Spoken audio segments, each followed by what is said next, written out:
Radio Comunión, una comunidad abierta e incluyente. La Biblia y los derechos humanos.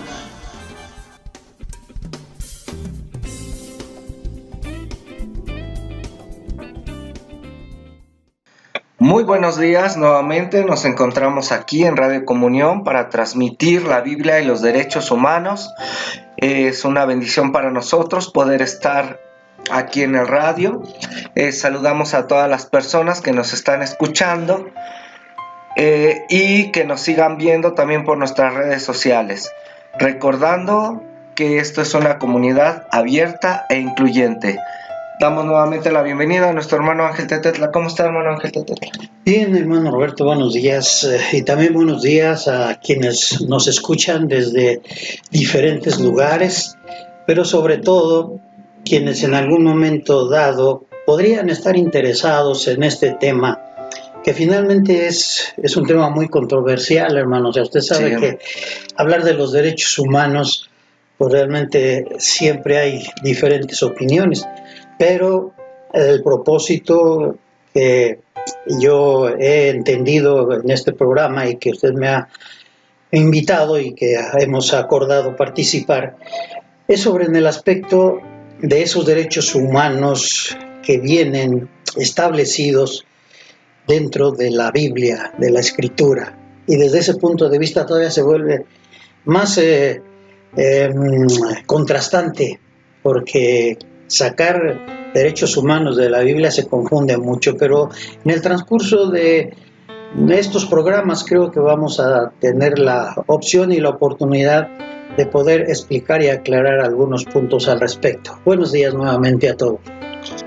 Qué bueno que comenta esto, hermano, porque el tema de hoy es sanando el alma de la corrupción y del soborno, que es un tema que, como usted dice, tiene muchas vistas, y hoy queremos hablarlo desde nuestro lugar, desde donde nos encontramos, y utilizando la Biblia para poder reflexionar en torno a este tema de la corrupción y el soborno. Nuestra cita, hermano Ángel, que vamos a estar trabajando, pues la vamos a tomar de Éxodo 23, del 7 al 8. Entonces, hermano, si usted gusta darle la lectura y dar un contexto para irnos directo a nuestro tema. Antes de entrar a la cita, ¿no? Yo quisiera poner un poquito en este contexto lo que significa precisamente este aspecto de la corrupción y del soborno. En este contexto de la corrupción y el soborno, en cuanto a este aspecto social, es el que yo quisiera en algún momento dado primero definir lo que significa el corromper o sobornar. Y esta definición viene como un acto de alterar, de trastocar y de modificar la conducta o comportamiento de las personas. Y en ese contexto social, la corrupción, podríamos, o yo lo puedo percibir de esta forma, está puesta en dos aspectos. La corrupción que exclusivamente cae dentro de los usos y las costumbres, pero también la corrupción que provoca y que ocasiona delitos que en algún momento dado ya son penados y que los persiguen, ¿sí?, las autoridades. En estos dos contextos de lo que es la corrupción y el soborno, yo quisiera que no perdiésemos de vista todos estos puntos en el momento en que leamos la cita, porque ahí es donde va a estar lo interesante, poder no definir el soborno ni enfocar el soborno y la corrupción solamente por un lado, sino saber que los usos y las costumbres que son ancestrales y que vienen de generación en generación han venido a través precisamente de la práctica de los sobornos y la corrupción. Pero con el tiempo, ¿sí?, también vienen a extenderse, vienen realmente a hacer crisis y a propagarse ya como delitos que son declarados violaciones a las leyes civiles. Entonces, no, la corrupción se va a enfocar solamente en uno de esos aspectos, sino está en esos dos. Y entre medio, yo así lo percibo, entre medio precisamente está el soborno y la corrupción que nosotros queremos enfocar. En medio de dos extremos, yo visualizo la corrupción y el soborno como una práctica en cierto momento religiosa, doctrinal, ¿sí?, y que en ocasiones nos olvidamos y a veces ni siquiera queremos tocar en ese punto. Así que en base a esta, primero, a esta introducción, ahora sí yo quisiera entonces leer la cita que usted mencionó. ¿Por qué sacamos aquí este libro de Éxodo, capítulo 23, en el versículo 7 y 8? Porque desde mi punto de vista, desde esta escritura, de aquí empezamos a ver nosotros cómo desde el tiempo de la escritura, estamos hablando 1500, 2000 años antes de Cristo, ya estábamos hablando de sobornos, ya se está practicando y se está preocupando precisamente la sociedad y los pueblos de esos tiempos en cuanto a los sobornos. Y en especial aquí estamos enfocándonos ya al aspecto en el que este libro, que según la historia y según los estudios bíblicos, Moisés fue el que escribió este libro, que es uno de los que componen el Pentateuco, ¿sí? Génesis, Éxodo, Números, Levítico y Deuteronomio. Así que estas primeras análisis, pues lo estamos hablando desde las culturas de hace 1500 y 2000 años antes de Cristo. Los ancestrales, sí. Entonces, así está escrito. Voy a leer esta cita que usted menciona, Éxodo capítulo 23, versículos 7 y 8. Mantente al margen de cuestiones fraudulentas. No le quites la vida al que es inocente y honrado, porque yo no absuelvo al malvado. No acepte soborno, porque nubla la vista y tuerce las sentencias justas. ¿Qué es lo que está diciendo aquí Moisés? Precisamente está estableciendo esas leyes que en algún momento dado ni eran religiosas en ese momento, sino eran leyes civiles para que se mantuviese un orden. Es decir, que desde ese tiempo ya el pueblo de Israel, el pueblo hebreo, ya practicaba, ¿sí?, la corrupción y practicaba el soborno. Hablar del Éxodo, hermano, de este pasaje, tendremos que ver este contexto desde la salida del pueblo de Israel. O sea, ellos estaban cautivos en Egipto. El surgimiento de una nación, el poder dar leyes civiles, van en torno precisamente a darle una identidad, una dirección a un pueblo naciente. En otras ocasiones lo habíamos mencionado, los que salen de Egipto es una cantidad fuerte, pero con unas leyes que estaban establecidas en Egipto. Ahorita quiere Moisés establecer acuerdos en torno a una nación surgiente. Y por lo regular, cuando está surgiendo una nación, claro, no solamente en el pueblo de Israel, sino en todas las culturas, ¿sí?, quieren dar esa pertenencia a los pueblos.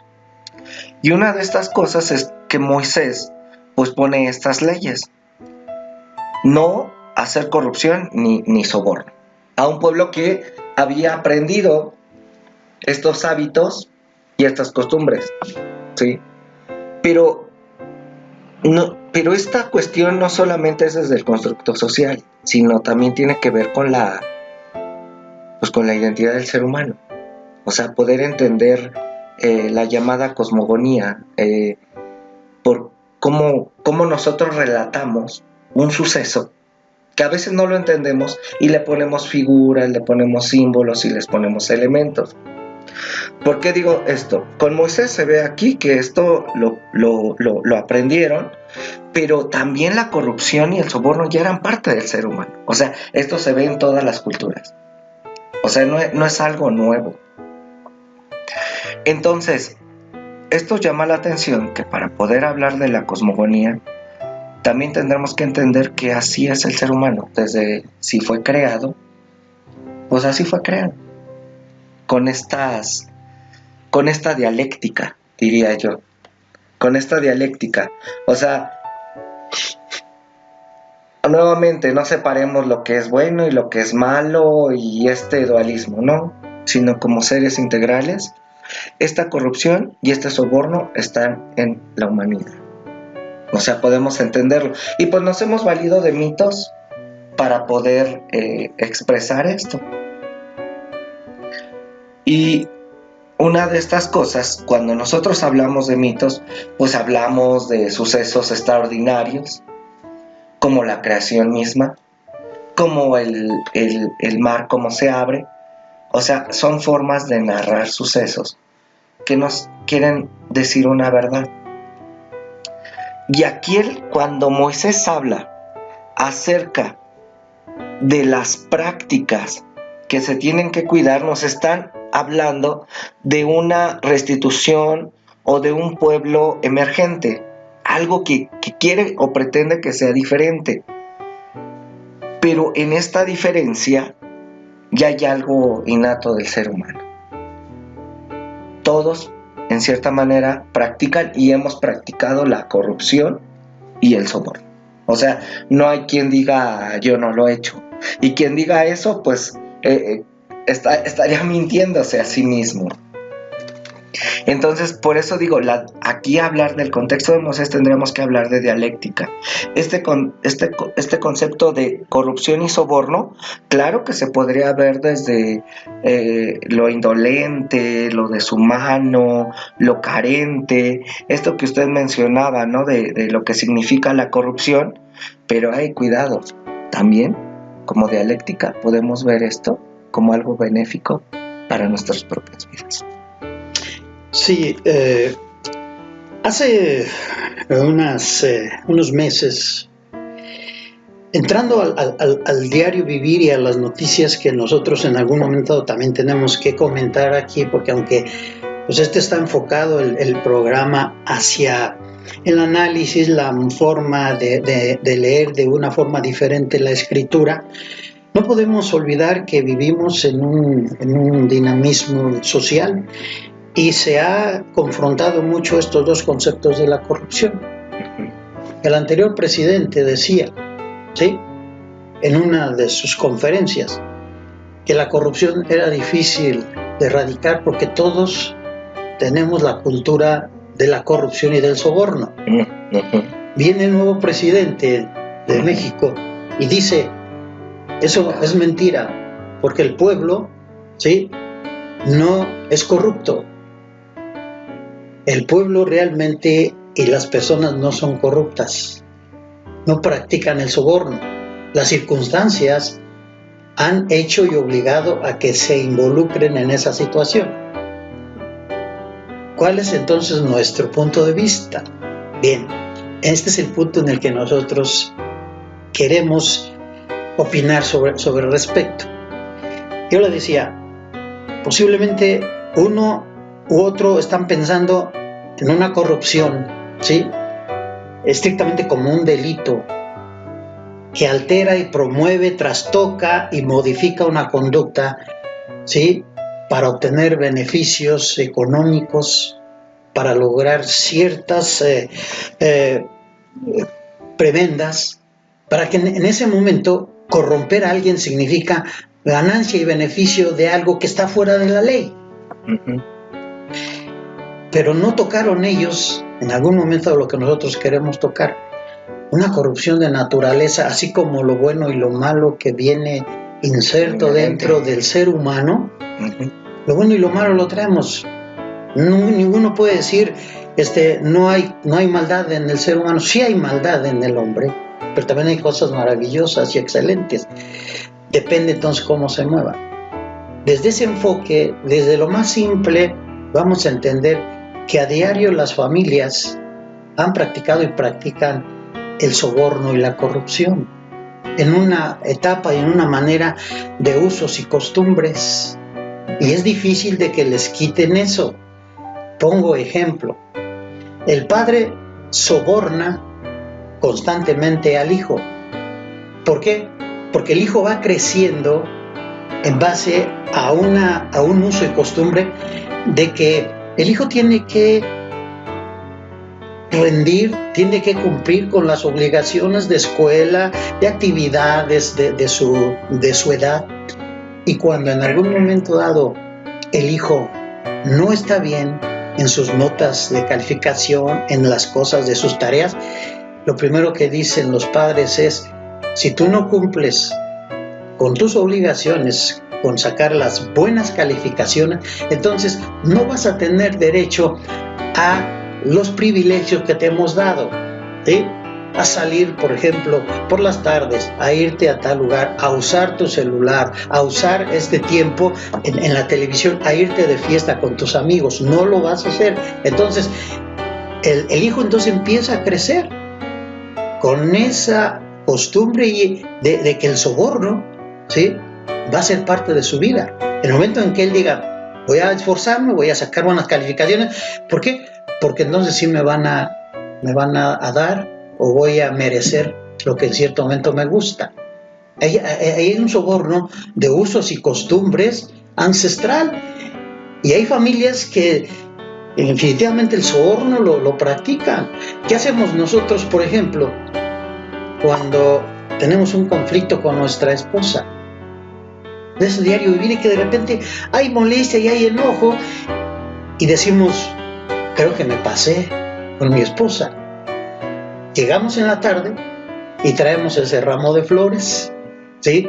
Traemos ese regalo para sobornar y querer en cierto momento reparar el daño que hicimos. Y eso es parte de que no se puede negar, porque como seres humanos lo hacemos. Voy al extremo aún todavía. En el matrimonio y en las relaciones sexuales hay sobornos, porque cuando en algún momento dado, ¿sí?, llega a tener esa necesidad cualquiera de los dos, y el otro no está dispuesto para realmente prestarse a esa relación sexual, de amorío, ¿sí?, de toda esa forma de prepararse, ¿no?, ese ritual, el esposo o la esposa sabe que a veces necesita sobornar para que haya esa aceptación para la libre práctica, ¿sí?, del sexo. Y ya no es libre práctica, porque entonces ya está condicionada a ese regalo, a esa salida, a ese capricho que tanto el hombre como la mujer siempre va a estar incluyendo en sus relaciones. Qué bueno que comenta todo esto, hermano Ángel, porque sí nos lleva a reflexionar que en lo cotidiano nosotros somos corruptos. O sea, nosotros sobornamos y a veces no nos damos cuenta como estos actos, ¿no?, que cometemos. Siempre hay esta excusa que nosotros tenemos y querer justificar nuestras acciones, más sobre todo en nuestras comunidades de fe. Pretendemos que la corrupción solamente es desde un lado, y casi siempre lo miran hacia afuera, que tiene que ver con el Estado, el gobierno, los malos. Pero también es hablar desde aquí adentro. Nosotros en la cotidianidad también estamos utilizando la corrupción, ¿sí?, como un elemento enfermizo para control de las personas. Y allí es nuevamente donde entramos a esta violación de los derechos humanos. Le comento que esta corrupción tiene que ver con una práctica de cosificar a las personas. desde un sentido. Vamos a hablar desde esta dialéctica, hablar de estos dos sentidos que tiene la corrupción y el soborno, pero una de ellas que no se menciona es precisamente cómo este Dios nos condiciona también, es como la iglesia nos condiciona.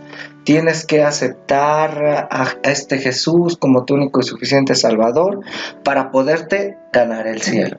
O sea, lo mismo que usted está poniendo acerca de la relación con los hijos o con la esposa, eso pasa en nuestras prácticas dominicales o con nuestras comunidades de fe.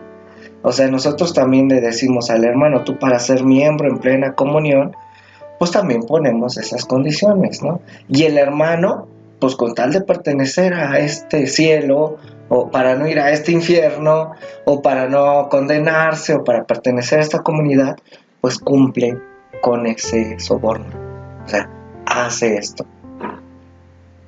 Viendo desde ese lado, nuevamente, creo que tiene que ver con el sustantivo de que nosotros somos corruptos, pero el extremo sería la corrupción, o sea, como una práctica, ¿no?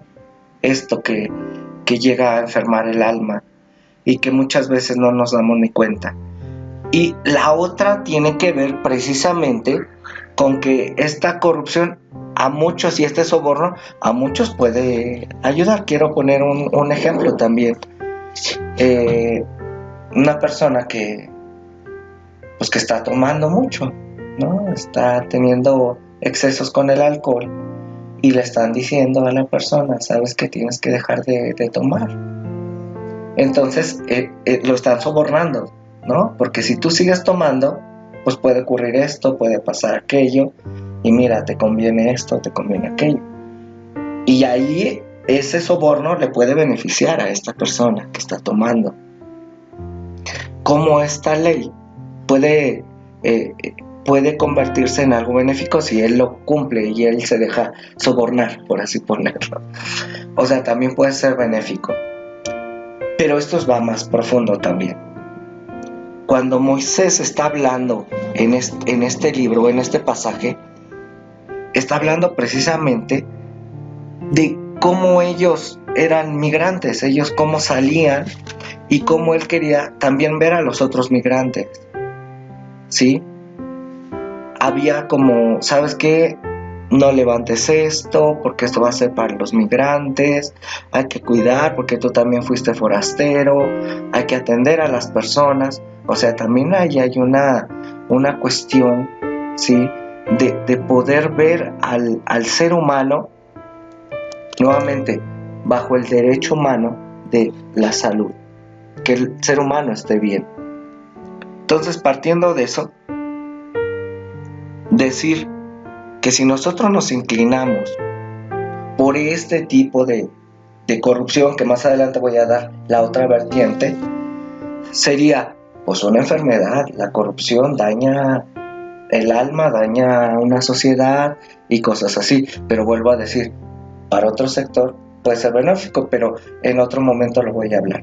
Pero sí quiero mencionar que esto también puede ser enfermizo y que nosotros hacemos estas prácticas en nuestra cotidianidad, en nuestras comunidades de fe. Claro, a mí me sorprende la manera en que Moisés en algún momento dado escribe, sobre todo cuando se enfoca a esas leyes de justicia, de misericordia civil, cómo tiene una visión muy adelantada que ningún otro pueblo tenía, para que pudiese formar esa nación en armonía, ¿sí? En ayudar al prójimo, en apoyarlo, ¿sí? En no dañarlo.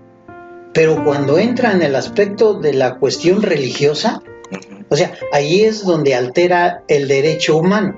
Tal parece que cuando leemos los escritos de Moisés, vemos cómo él se mueve en esos dos aspectos. En cuanto a la ley civil, en cuanto a las cosas que tenía que haber socialmente, excelente. Defendía los derechos de las personas, defendía de ese hombre que no, sin descuidar, un toro lo había corneado y dijo, pues entonces el dueño de ese toro va a tener que cubrir el daño y resarcir lo que le provocó para que tenga responsabilidad del otro. Esas situaciones. Pero cuando entramos en el aspecto de la cuestión religiosa, donde también está haciendo su ley, ahí es todo lo contrario. Ahí empieza precisamente a utilizar el método para sobornar, para corromper.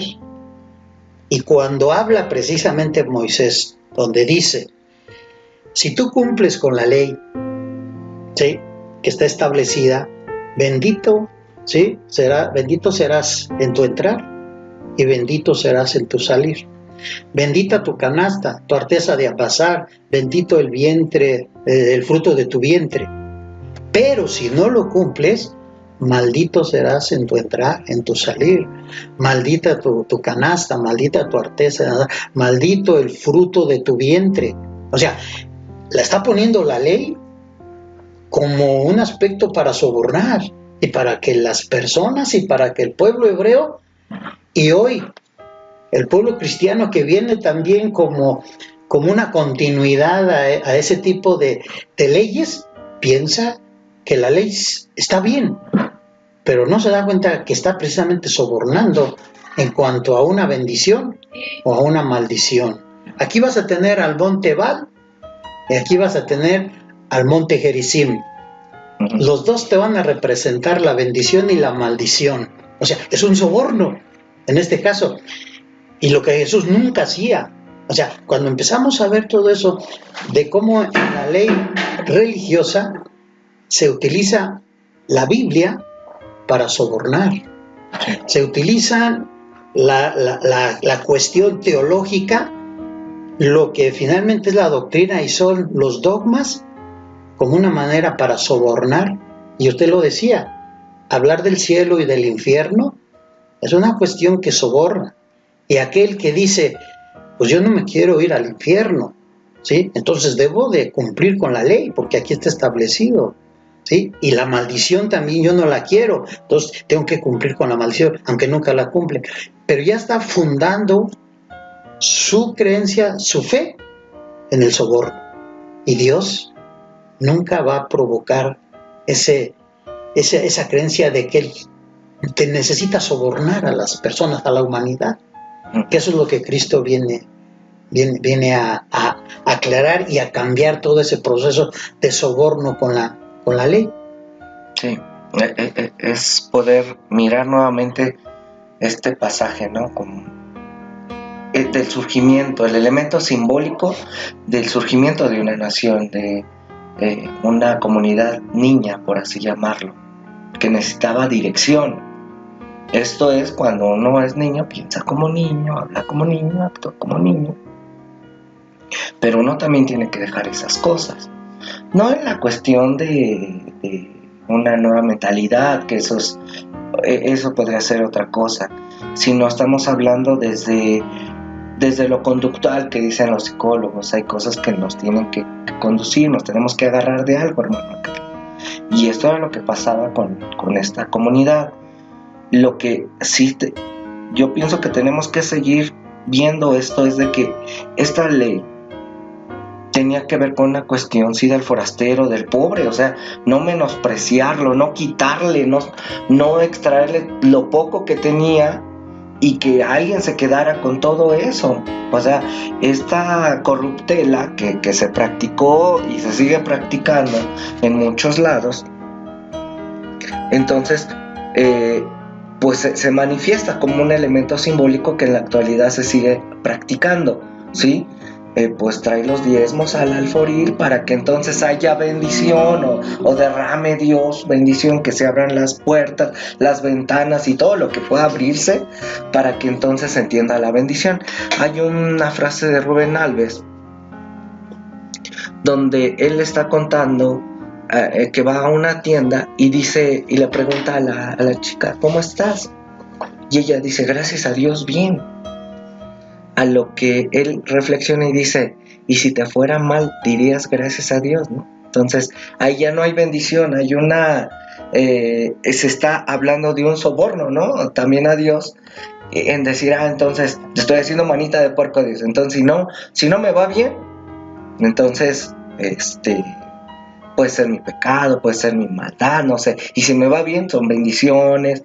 Como esta cuestión, nosotros sobornamos estos textos, igual como pasaba con Moisés, ¿no? Muchos utilizaban esta misma ley para quitarle lo poco que tenía el pobre al migrante, y vivían de la corruptela. O sea, esto yo pienso que se tendría que seguir denunciando como una práctica injusta ante este Dios justo, ¿sí?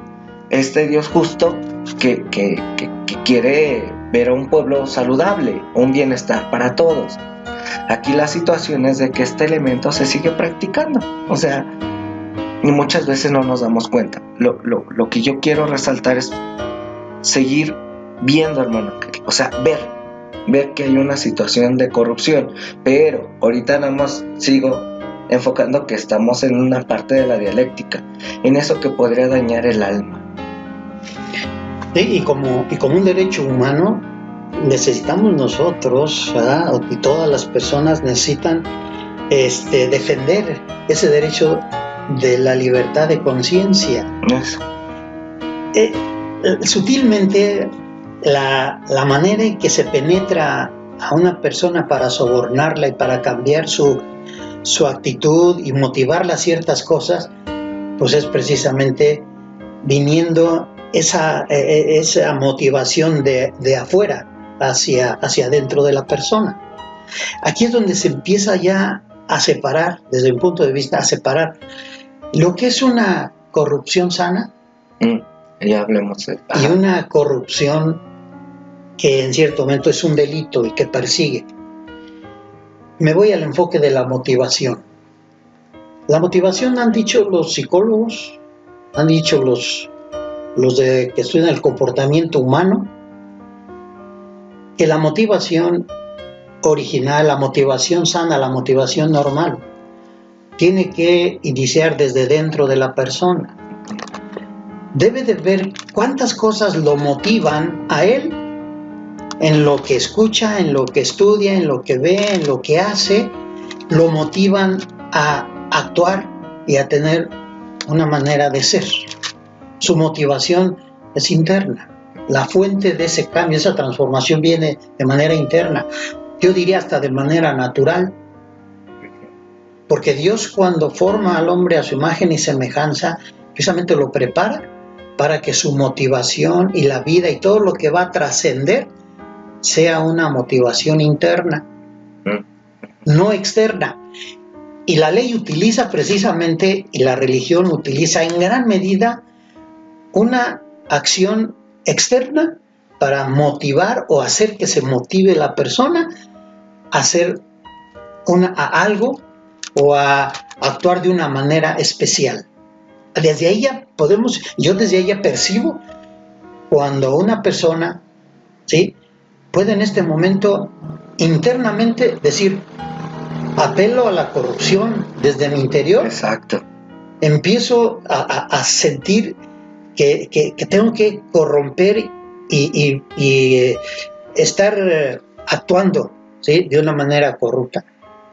¿Por qué? Porque estoy viendo injusticias. Entonces yo tengo que actuar. Claro. ¿Qué hizo, por ejemplo, este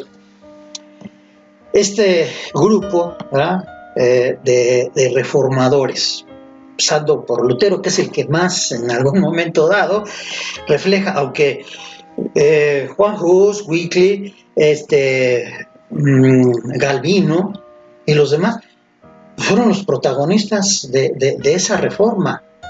Pero ¿qué fue lo que detonó que hubiese esa reforma?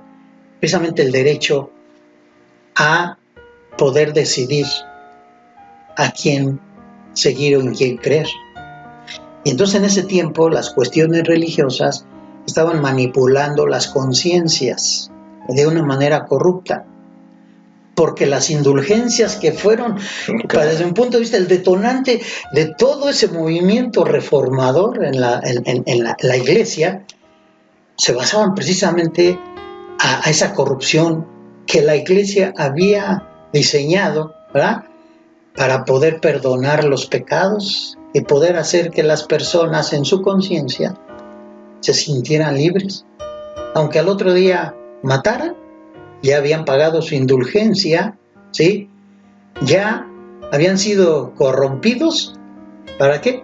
Para que hicieran lo que quisieran. Penetraron ahí a la mente.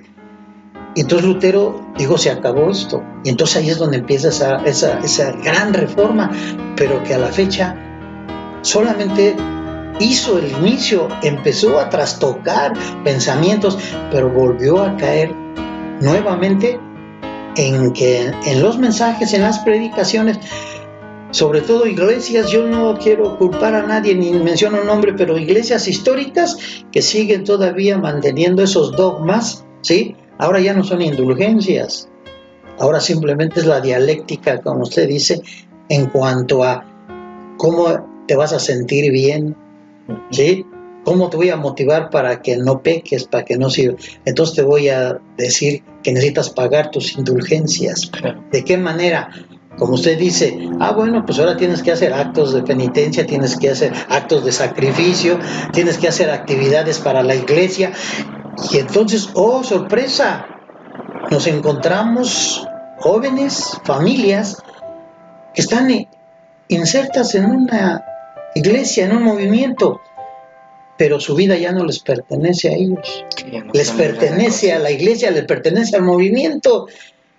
Y yo conozco personas que por el espacio de 2 años tienen que dejar sus estudios, para cumplir con esa labor social que se dice, porque la iglesia que pertenece, ellos tienen también que cubrir cierto tiempo como una manera de hacer proselitismo.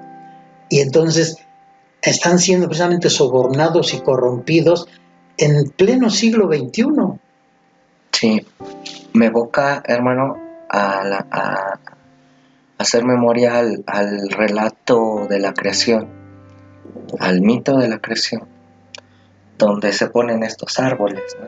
El árbol de la ciencia del bien y del mal, y cómo se menciona, y que si comes de este árbol, pues serán abiertos tus ojos. O sea, la otra forma es, ya vimos que hay una forma de entender la corrupción, ¿sí? Y de entender el soborno, porque pues es inherente a nosotros, ¿sí? Aquí la cosa es ahora pensar un poquito más y resignificar también estas dos palabras. ¿Por qué digo esto, hermano? Porque uno, después de que uno ve los panoramas, uno ya puede tener esta libertad de conciencia y decidir cuál tomar, ¿sí? O sea, de eso se trata el derecho humano, o sea, que tenga la libertad de ir aquí, de ir allá, de ir a cualquier iglesia, pero donde no cautiven su conciencia, donde no la opriman, donde no la limiten, porque a veces ese es el paradigma, ¿no? Tienes que alinearte a las normas, a la doctrina establecida por la iglesia. ¿Para qué? Pues para que tú seas, yo les digo como clones, ¿no? Estamos clonando, Sí. Estamos clonando cristianos, ¿no? Nos parecemos más al pastor o al líder o al cura o al líder espiritual. Y que a esta imagen de Jesús, ¿no? Muchas veces. Entonces, por eso digo, me evoca este mito, porque nosotros tenemos que seguir deconstruyendo estos términos que han hecho mucho daño a nuestras comunidades.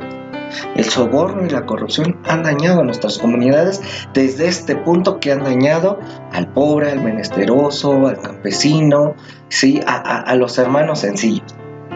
Pero también sería bueno resignificar estas palabras desde los argumentos del bienestar para el ser humano. O sea, esto es nuevamente cómo podemos en esa dialéctica utilizar estos dos términos, ¿sí?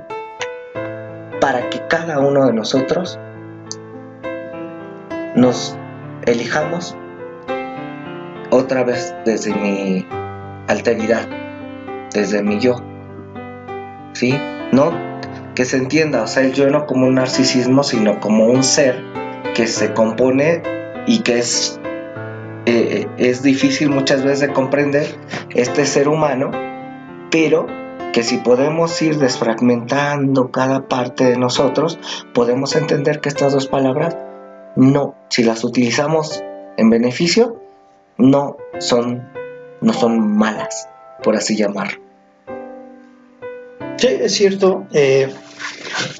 Me viene a la mente uno de las parábolas de Jesús en cuanto a la forma en que él explicó la conducta de un hombre que, según el Evangelio de Lucas, menciona precisamente una situación. Él dice que un hombre tenía un mayordomo. Tenía un mayordomo en el cual él le dice que tiene que dejar su labor porque ha estado actuando mal. Y cuando este mayordomo, que dicen es el mayordomo infiel, entonces él empieza a pensar y dice, ¿qué voy a hacer cuando me corran de este trabajo? Dice, ya sé.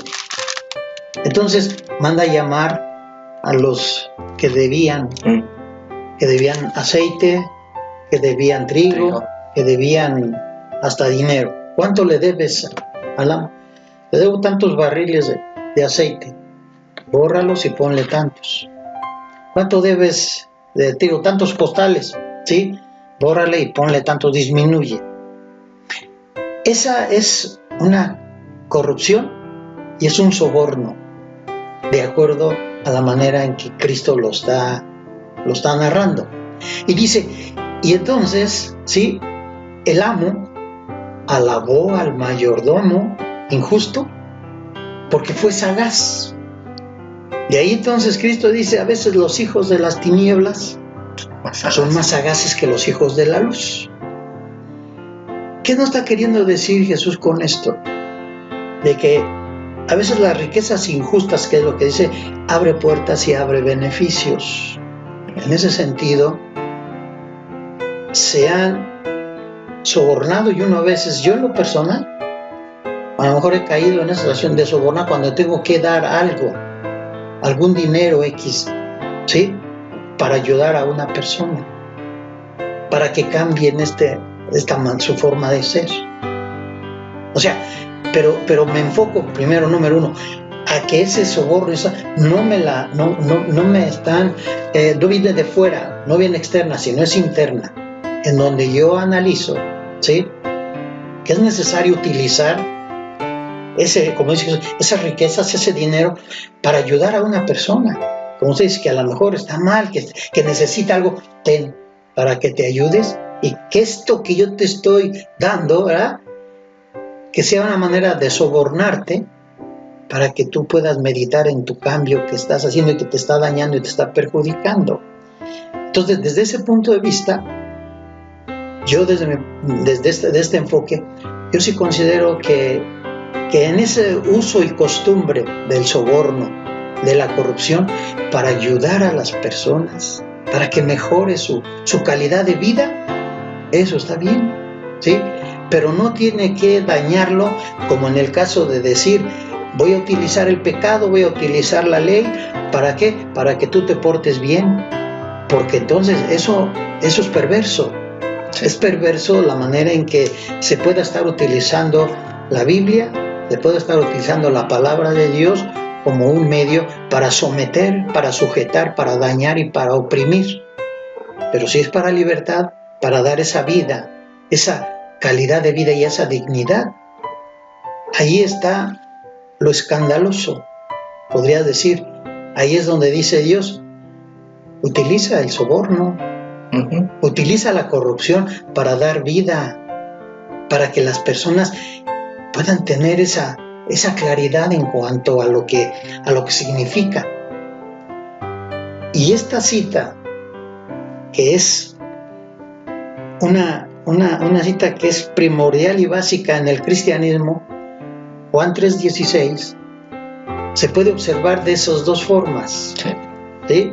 Porque de tal manera amó Dios al mundo que ha dado a su Hijo unigénito, para que todo aquel que en Él cree no se pierda, mas tenga vida eterna. El 80%, desde que yo tengo uso de razón en las cuestiones de Dios, el 80% lo han usado como un medio de soborno para manipular conciencias y dañar. Y se anuncia en los grandes eventos de evangelismo. Vamos a hacer una campaña de evangelismo para que en la comunidad acepten a Cristo, para que lo tomen, ¿sí? Y su vida se transforme. Entonces, por ese lado lo están usando el nombre de Jesús como un método de corrupción y de soborno. ¿Para qué? Para que la persona en cierto momento sepa que si no acepta a Jesús, esas son declaraciones que constantemente oímos, entonces no sea salvo y se pierda en el infierno. O sea, qué horror es predicar de esa forma. Qué horror es seguir utilizando ese nombre de Jesús como un medio para corromper a las personas. Y viene a mente esto porque en una ocasión a mí me narran esto. Estando este personaje que fue muy famoso, ahora ya murió, el evangelista número 1 del siglo XX, no sé si se acuerdas de su nombre. Billy Graham. Billy Graham, bien. Estando en unas conferencias en Europa, uno de los que yo no fui en ese tiempo, ¿verdad? Pero estando una persona reconocida aquí en México, le preguntó, porque él mismo me lo dijo, yo le pregunté a Billy Graham, a ver, en cuanto a esta cita de que todo aquel, ¿sí?, que no acepta a Cristo no tiene vida eterna y no es cristiano, ¿es cierto? Y él me dijo, no. Aunque no sea cristiano ni acepte a Cristo, tiene vida eterna. Pero yo nunca escuché de Billy Graham esa situación. Él lo manejó de una manera muy personal. Quiere decir que a veces como ministros, nosotros manejamos entendimiento, ciertas cosas que entendemos que no es correcto y que la teología no se atreve a cambiar por el miedo a tantos años de mentira que pueden caerse. Pero en la intimidad le dice, aunque no acepten a Jesús, ¿sí?, tienen salvación y son cristianos. Sí. Es esa situación. Y la otra es decir, entonces, ¿cómo entender esta cita de Juan 3:16 sin que sea un soborno? Entonces, si yo la leo y me hace reflexionar, en algún momento dado, la doctrina cristiana me está dando un nuevo enfoque de vida, una manera de poderme relacionar con el otro yo, con mi prójimo. Si yo la entiendo y la reflexiono, dice así, que para que no se pierda, mas tenga vida eterna. No es esa definición de vivir eternamente y de no pasar los años eternamente en el infierno, sino más bien es decir, mi vida que yo tenga aquí va a trascender en lo temporal a través de mis obras, a través de mi conducta, porque si yo no sigo esos principios, ¿sí?, de lo que es la moral y la ética, entonces quiere decir que mi vida no va a tener significado. Pero ya estamos hablando entonces de incluir lo que Jesús siempre decía, a tu prójimo, porque en él está reflejada la vida eterna, en ese prójimo que va a trascender y va a seguir de generación en generación, trayendo esos principios, ¿sí?, de morales y esos principios éticos, que esos sí son los que significan la trascendencia y la vida eterna. Hablar de esto, hermano, ahora ya que desde mi punto de vista ya vimos una área de la corrupción y el soborno como parte natural o inherente al ser humano, y que esa corrupción, cuando está siendo utilizada para menospreciar al pobre, a oprimir al forastero, marginar a la mujer, rechazar al niño y así sucesivamente, pues claro que esto se denuncia. Tenemos que pensar precisamente en esta palabra ahora de Jesús, de San Juan 3:16, pero tendremos también, desde mi forma de pensar, tendremos que ver la respuesta de San Juan 3:17, porque Dios no envió al mundo para condenar al mundo, sino para que el mundo sea salvo por él. O sea, esto es que este Jesús, ¿no? O este Dios, el Dios de Jesús, no está condicionando al ser humano que caigamos en esa corruptela nefasta y que oprime y que daña la conciencia, sino tiene que ver ahora, vuelvo a decir ahora, este actuar para que resignifiquemos esta palabra.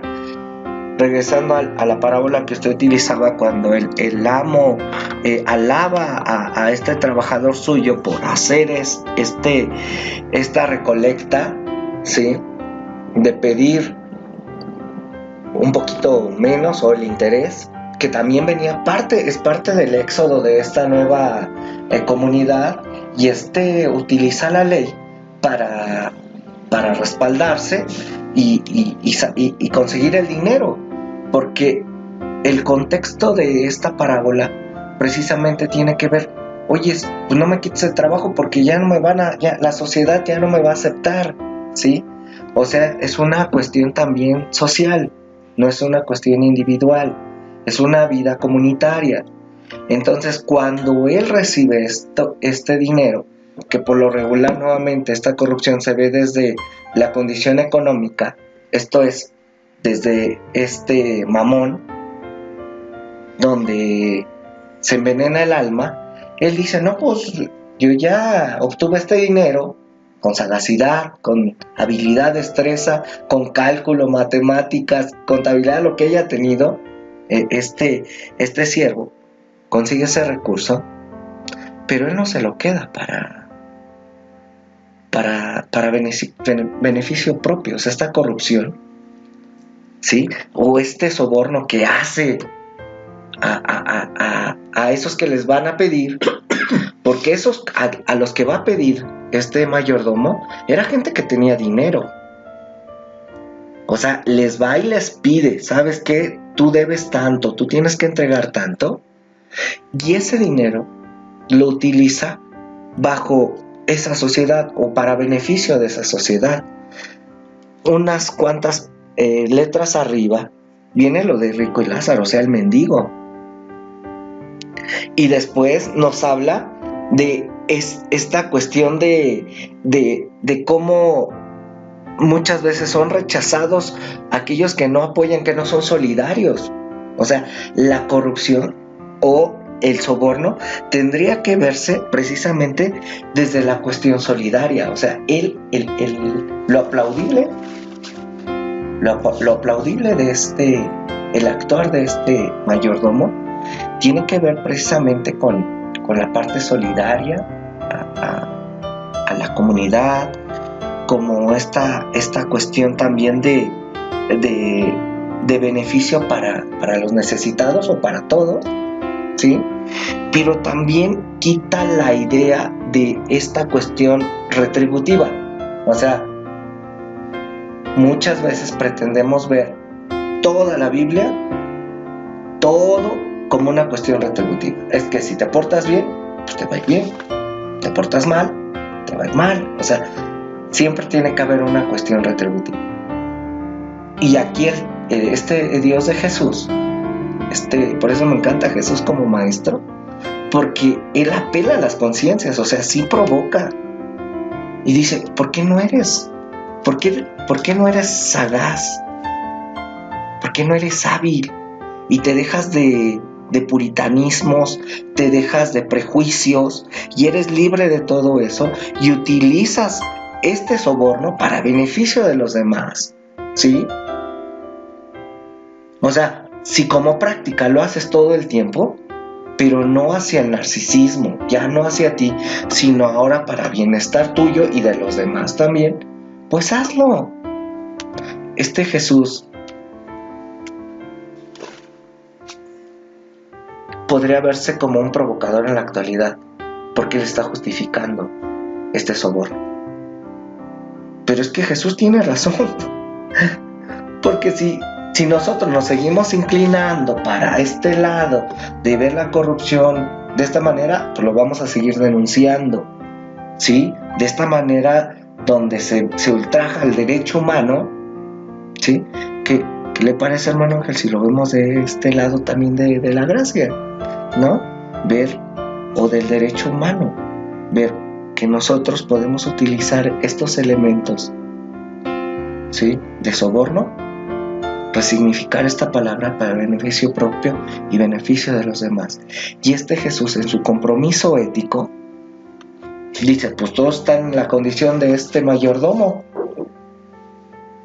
haciendo destrozos, pero él empieza a recapacitar. O sea, diría Paulo Freire, entonces ya vio su realidad, ¿sí? Juzga, piensa, y ahora hay una metanoia, un cambio de paradigmas de este mayordomo también.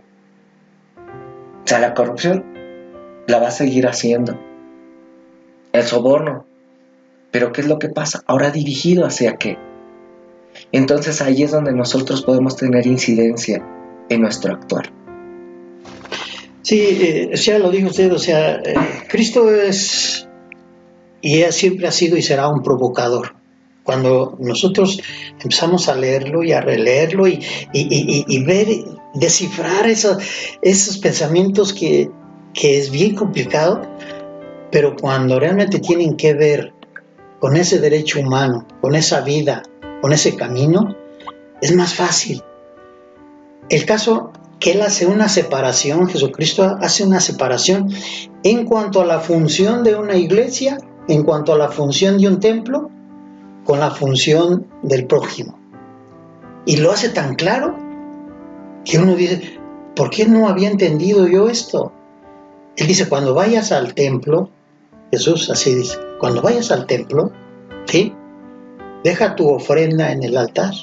Eso con lo que tú aparentemente vienes a corromperme, dice Dios. O sea, eso con lo que tú me vienes a corromper, ¿verdad? Con esa ofrenda, con ese diezmo, ahí déjala.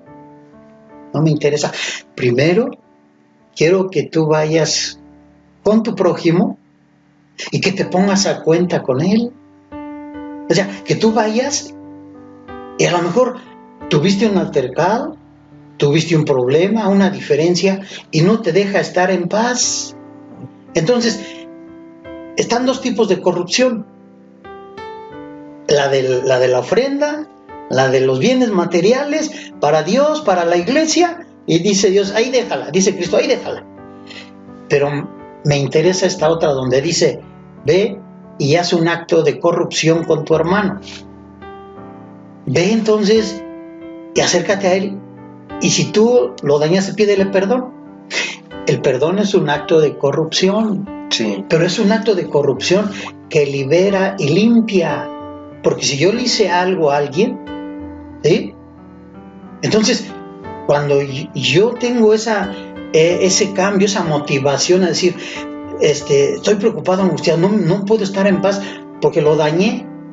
Entonces, no utilizo yo ni el dinero ni los recursos tradicionalmente que la iglesia impone y que la religión impone, sino que yo utilizo la corrupción, ¿verdad?, interna, que en algún momento dado me va a ayudar a estar bien con el prójimo. Y irle a pedirle perdón, ese es precisamente un acto de corrupción, como podríamos ponerlo, ¿no?, de usos y costumbres cristianos, religiosos. sí. ¿Cuántas veces, dice Pedro, cuántas veces tengo que perdonar a mi hermano? ¿Cuántas veces tengo que corromperlo? ¿Sí? Para que en algún momento dado yo no tenga esa separación, ni se rompa esa relación que tengo con él. 7 veces tengo que ir a pedirle perdón. No te digo que 7, sino hasta 70 veces 7. O sea, vea la manera en que la corrupción, enfocada de diferentes formas, puede hacer que las personas vivan en paz, en tranquilidad, porque no implica un beneficio personal el perdón. sino es un acto interno de conciencia y de reflexión para decir, tengo que ponerme a cuentas con Él, ¿sí? Y ese tipo de costumbres y de corrupción que en algún momento dado, en el sentido completo de la palabra, eso es. ¿Para qué? Pues para que ya no estemos distanciados. Voy a ir a pedirle perdón, Sí, y a lo mejor me voy a tomar un café con él, y esa actitud de separación, de odio y de enojo va a ser corregida, se va a quitar a través del acto del perdón. Es importante esto, hermano, porque hablar de este tipo de soborno que en cierta manera Jesús utilizó fue un beneficio para ellos. Digo, fue por eso que provocó a tantos líderes, porque precisamente era mostrar una realidad de un pueblo en la que vivían, ¿sí? Cómo es de que esas mismas palabras que se usaron antes en esa ley, Él las hace una buena noticia ahora. O sea, esto de ley y evangelio, que el evangelio tiene que ver precisamente con la vida y la dignidad de las personas. Entonces, porque nadie utiliza este soborno para amar al prójimo, ¿no? Entonces es como esta carga siempre inclinándose hacia un lado, ¿sí? Y que muchas veces, lo veíamos al principio, se utiliza para controlar y tener oprimido la conciencia de las personas. Pero Jesús, con ese mismo elemento, ahora nos da libertad. Diría una psicóloga, Pat Contreras, después de que les muestro, o después de que les digo esta radiografía de sus vidas, ya, por favor, si lo hacen, si siguen cayendo en esto, pues es porque les gusta, ¿no? Caer en esta corruptela mala vida. ¿Y por qué no mejor en un soborno donde podemos tener, sigo en esto, un diálogo con este tal Jesús? ¿Sí? Si Jesús mismo está utilizando esta figura de bienestar para las personas, ¿sí? ¿Por qué no hacerlo? ¿Por qué no hacernos amigos de esos vulnerados? Y utilizar ese argumento, ¿sí? Pues da lo que tienes. Dáselo a los pobres. Pensar, ¿no? Y pensar que no es el beneficio para los pobres, sino que es beneficio para mí. O sea, ese soborno tendrá que partir de mí. Voy a decir esto. Muchos piensan que yo voy a haber seguido a mi mamá, por ejemplo. Y a mi mamá le da gusto recibir a sus hijos, a sus hijas. Y muchos piensan que uno les va a hacer el favor a la madre al irlos a ver. En este caso a mamá. No. El beneficio es mío, hermano. Parto desde ahí. O sea, el soborno que yo hago al ver a mi mamá para ver cómo está, o sea, eso es un bienestar para mí. Yo no quiero pretender ni hacer una pretensión de que con mi presencia me va a estar bien, ¿sí? Porque si no sería caer en esa corrupción también, ¿no? Por mí es que está recibiendo un beneficio con mi sola presencia, ¿no? Entonces, no. Parto desde que hablar de esta libertad que Dios nos ha dado, y este soborno puede ser dirigido para el bienestar de uno, la resignificación de nuestra propia vida, en defensa de los derechos humanos. Entonces, el que yo pueda estar bien utilizando estos elementos, bueno, y si todavía puedo ayudar a los demás a través de la justicia, pues amén, porque Jesús vive. Muchas veces exaltamos esa muerte, ¿no?, de Jesús, pero Jesús vive intensamente. O sea, Jesús vino a darnos vida, y vida en abundancia a través de su propia vida. O sea, nosotros aprendemos de Él. Entonces, si nosotros podemos aprender cómo Jesús utiliza este elemento de soborno con esta parábola, o lo que usted está utilizando de este elemento, si tienes algo con tu hermano y deja tu ofrenda, las corrupciones, hermano, van a seguir existiendo en nuestras vidas, ahí van a estar plasmadas, pero ahora poder nosotros resignificarnos, ser conscientes de ahora cómo las podemos utilizar, y es este Jesús que nos está dando otra alternativa de vida. O sea, cambiar esa ley, cambiar eso por derecho humano, nuevamente, por vida y dignidad, por bienestar para todas, por bienestar para todos. Hablar de derecho humano a través del soborno y de la corrupción es sanar nuestra propia alma, sanar nuestra propia vida. Y si podemos hacer algo, ¿sí?, con nuestro próximo, pues amén, o sea, qué bueno. Pero tampoco ponernos este estandarte o este escudo acá en el pecho de redentores y querer nosotros salvar el mundo. Usted lo decía hace 8 días en nuestra transmisión. Ese ombudsman, ¿no?, ese defensor de cada persona, eso sí podemos ser.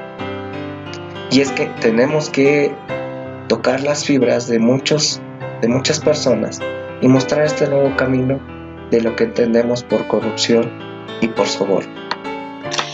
Sí, Jesús realmente, yo así lo percibo como ese ombudsman de Dios, que Él viene y empieza la defensa, ¿sí?, del pueblo, la defensa del ser humano, pero no lo hace de la manera tradicional, sí, implantando y imponiendo una ley, imponiendo dogmas.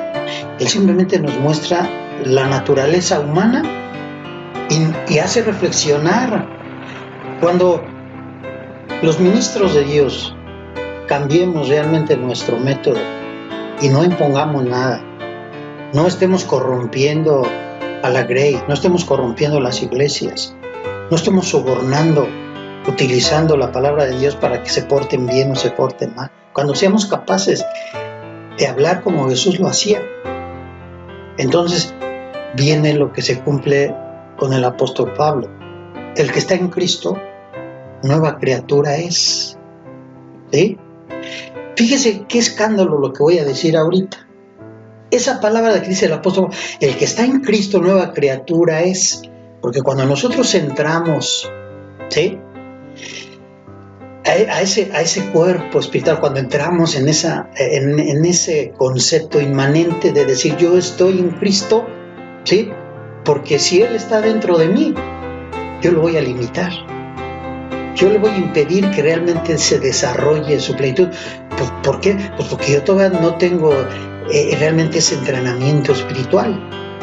Entonces, si es un buen paso el que Cristo esté dentro de mí y me acepte, pero el siguiente paso es: ¿en qué momento tú vas a entrar dentro de Cristo? ¿Y sabes para qué? Para que te corrompa Cristo.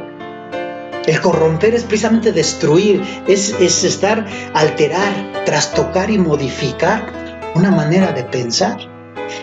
Y solamente cuando nosotros entramos, entonces Cristo nos corrompe, trastoca nuestro pensamiento, el viejo hombre muere.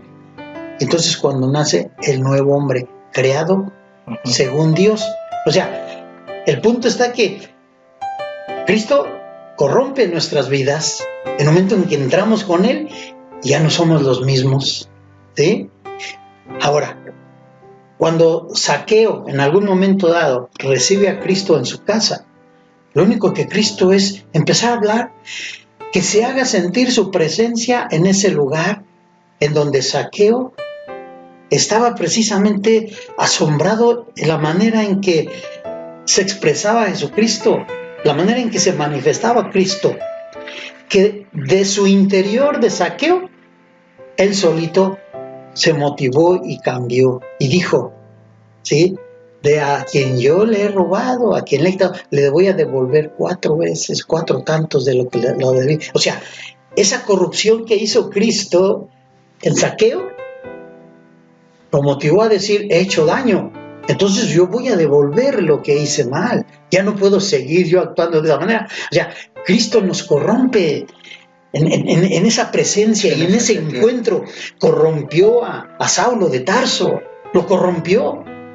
Y entonces Saulo de Tarso dice, ¿qué quieres que yo haga? Pues te voy a corromper, ¿sí? Y nos corrompe para que nuestra mente empiece precisamente a ser transformada. Esa es una corrupción sana, es una corrupción de Dios. Nos transforma, nos cambia. Eso realmente es hermoso cuando entendemos la obra que hace Cristo de corrompernos y de transformarnos. Mas tenemos que desligarla del dogmatismo y de que tienes que cumplir con la ley, porque si no, entonces vas a ser condenado.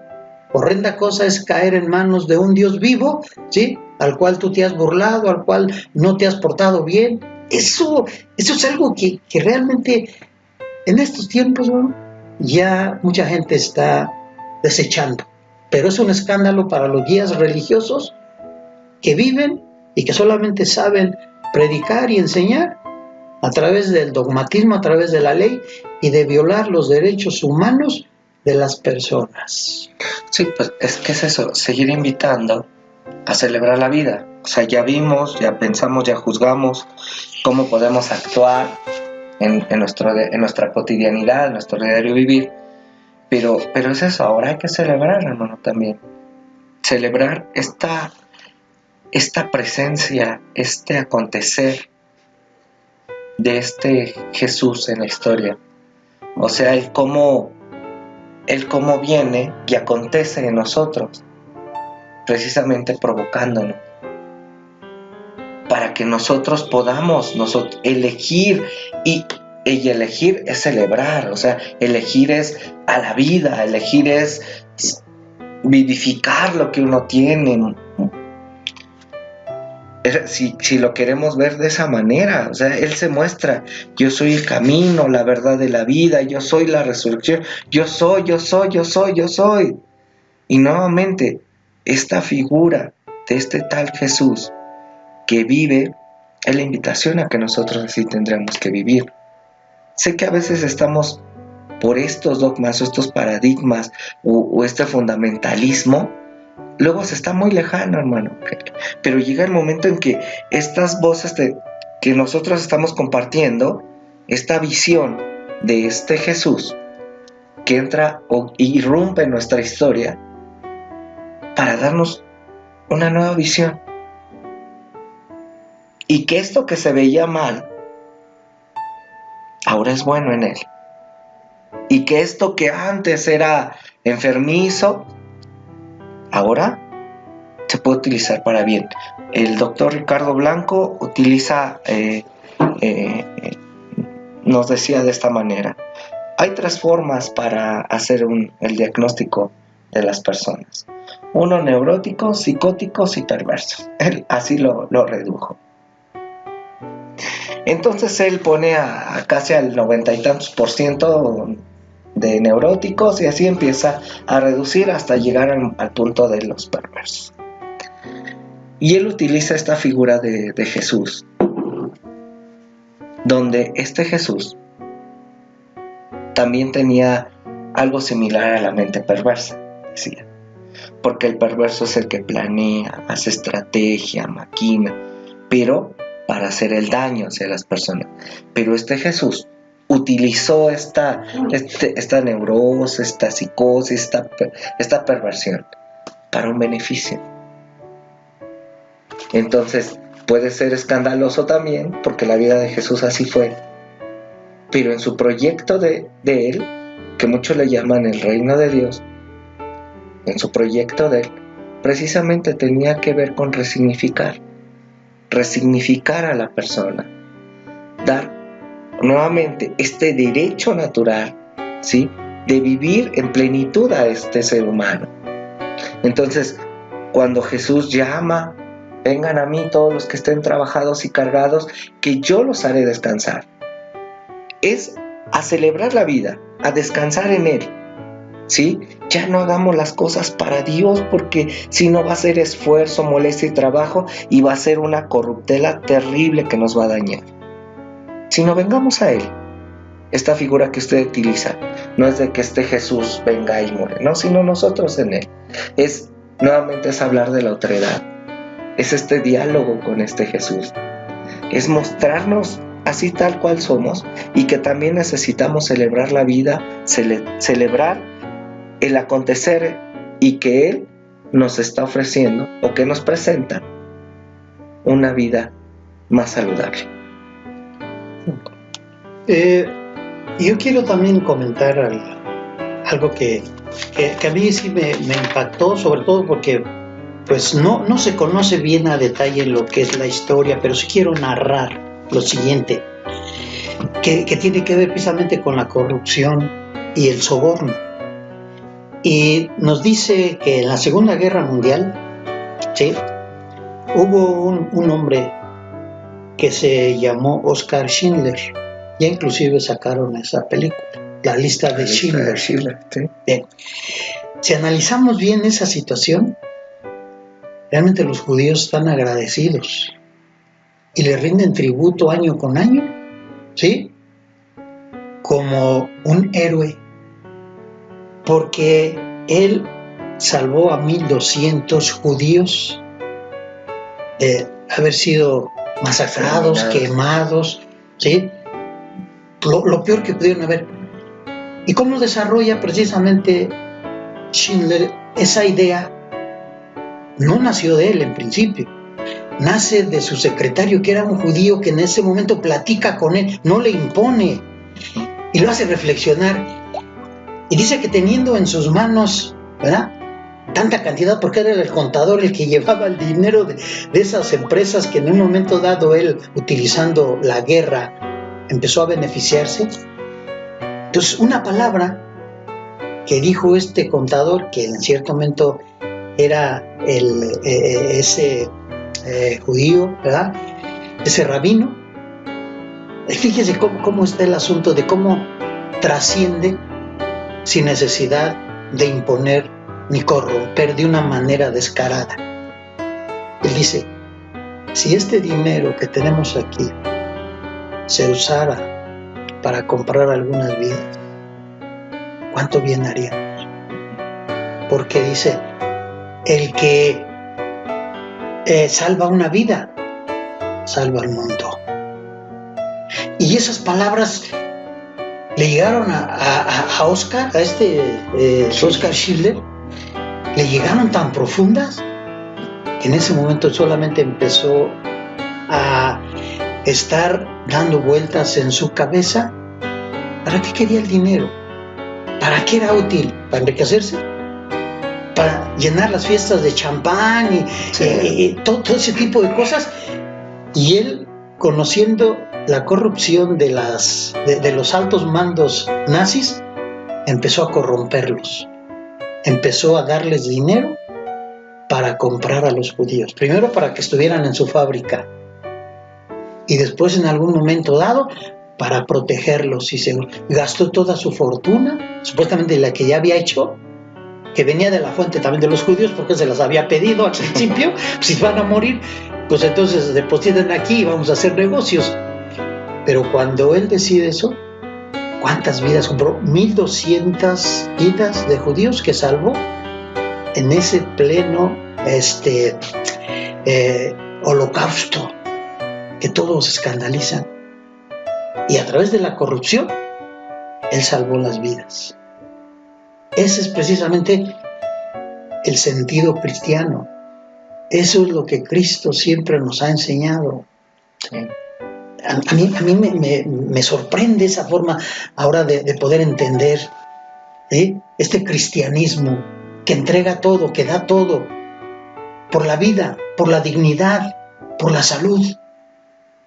O sea que no hay que estigmatizar la palabra soborno, ¿sí?, ni tampoco corrupción. No hay que estigmatizarla, hay que darle el enfoque que realmente Cristo le dio el enfoque. Y entonces yo puedo decir, como a veces me han dicho, que soy hereje. Me lo han dicho muchas veces, siendo una razón principal y la definición de por qué acepto ser hereje, porque la definición es que yo pienso diferente.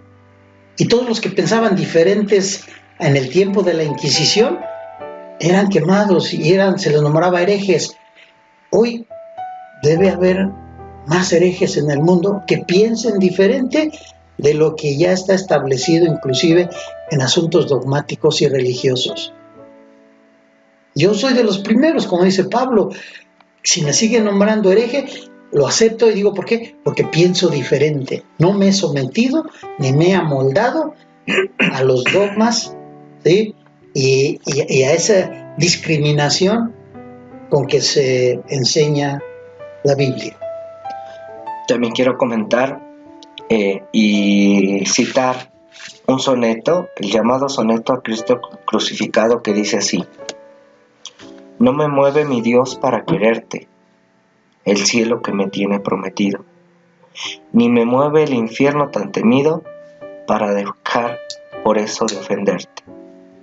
Tú me mueves, Señor, muéveme al verte clavado en una cruz escarnecido, muéveme ver tu cuerpo tan herido, muéveme tus afrentas y tu muerte, muéveme, en fin, tu amor de tal manera que aunque no hubiese cielo, yo te amara, y aunque no hubiese infierno, te temiera. No me tienes que dar porque te quiera, pues aunque lo que espero no esperara, lo mismo te quiero, te quisiera. Y parafraseando esto, ¿por qué no me dejo corromper por este Jesús, por este Dios, hacia un bienestar? ¿Por qué no me dejo sobornar por este Jesús? Que este soborno tiene que ver con algo digno hacia mi vida.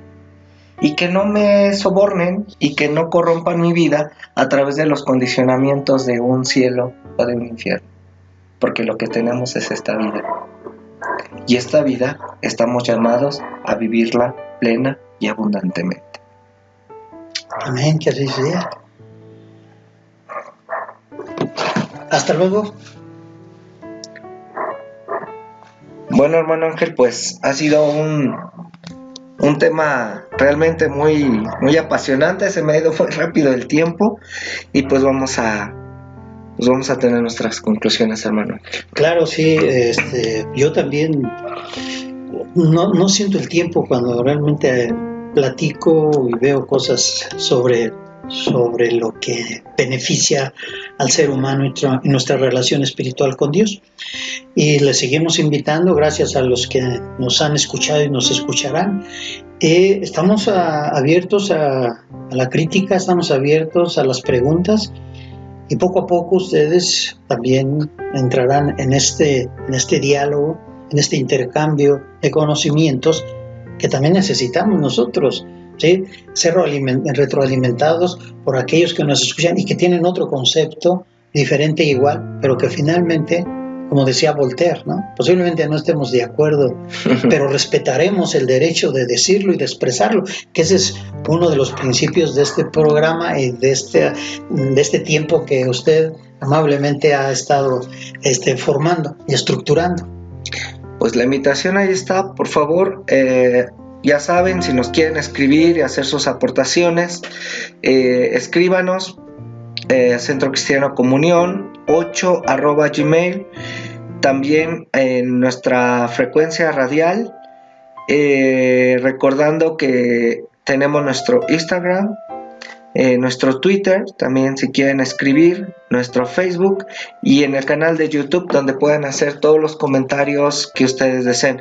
Les recuerdo que esta es una comunidad abierta e incluyente. Nos vemos en la próxima.